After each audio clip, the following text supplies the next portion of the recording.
Hello students, myself Riba Hassan. I am from Sunbeam Public School and I am the class teacher of class 8. Students, today we are discussing a very serious topic, COVID-19, that is coronavirus. As of now, research know that the new coronavirus is spread through droplets cleanness into the air when an infected person cough or sneeze. बच्चों, जैसा कि आप जानते हैं कि corona virus एक बहुत बुरी महामारी है जो पूरी दुनिया में फैली हुई है। ये जानवरों के द्वारा आई है और ये एक इंसान के दूसरे इंसान से संपर्क में आराम से फैलती है। जैसे कि अगर किसी भी पर्सन को कोरोना की शिकायत है और अगर दूसरा पर्सन उससे मिलता है तो उसकी खांसने या छींकने से जो उसकी बूंदें होती हैं वो हवा में मिलती हैं, जिससे दूसरे इंसान को कोरोना वायरस हो जाता है।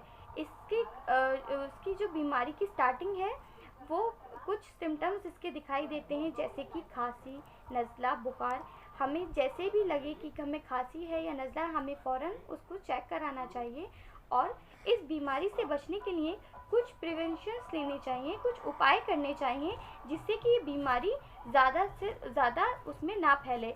बच्चों, जैसे कि देखिए मेरे पास ये चार्ट है, इसमें मैंने कुछ प्रिवेंशंस लिखे हैं जिन पे आपको ध्यान देना चाहिए। जैसे कि इसमें फर्स्ट वो है wash your hands regularly 20 second with soap. आपको अपने हाथ 20 सेकेंड तक बहुत अच्छी तरीके से धोना चाहिए और सैनिटाइज़र का यूज़ करना चाहिए। सेकेंड है cover your nose mouth with tissue and mask. आपको अपनी नाक, कान, मुंह को मास्क से ढकना चाहिए। Avoid close contact with pupils, at least 1 meter distance, maintain 1 meter distance।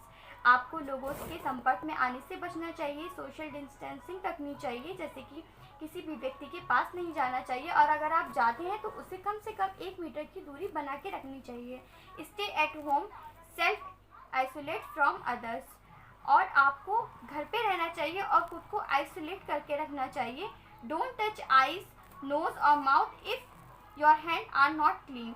अगर आपके हाथ, मुंह, दांत साफ नहीं हैं और आपको अपने फेस को, आपके हाथ अगर साफ नहीं है तो आपको अपने फेस को भी टच नहीं करना चाहिए। आपको इन सब चीज़ों का बहुत अच्छे से बच्चों ध्यान रखना चाहिए। और हम अपनी ऑनलाइन क्लासेस बहुत जल्दी स्टार्ट कर रहे हैं, तो आपको ज़्यादा से ज़्यादा तादाद में जुड़ना है, आपको इस ग्रुप में जुड़ना है। यहाँ आपको बहुत सारी वीडियोस मिलेंगी, बहुत सारा सिलेबस से रिलेटेड कंटेंट्स मिलेगा और आप उससे अपनी स्टडी कंटिन्यू कर सकते हैं। जैसे कि लॉकडाउन चल रहा है तो आपको अपनी स्टडी इस लॉकडाउन में कंटिन्यू करते रहना चाहिए। आपको अपनी स्टडी कंटिन्यू करने के लिए इसमें ग्रुप में जितनी भी वीडियोज़ हैं उसको अपडेट करते रहना है, उसको देखते रहना है। देन आपको जब आपको वहाँ होमवर्क भी मिलेगा, आपको उस होमवर्क पे ध्यान देना है, उस होमवर्क को करना है और जो बच्चे जितना अच्छा होमवर्क करेंगे उनको उसी से रिलेटेड प्राइज़ भी मिलेगा। तो सारे बच्चों से मैं यही कहना चाहूँगी कि ज़्यादा से ज़्यादा आप लोगों को इस ग्रुप में जुड़ना है और आपको घर पर रहकर पढ़ाई करनी है। एंड द लास्ट में आपसे यही कहना चाहूँगी, stay at home, stay safe. Thank you.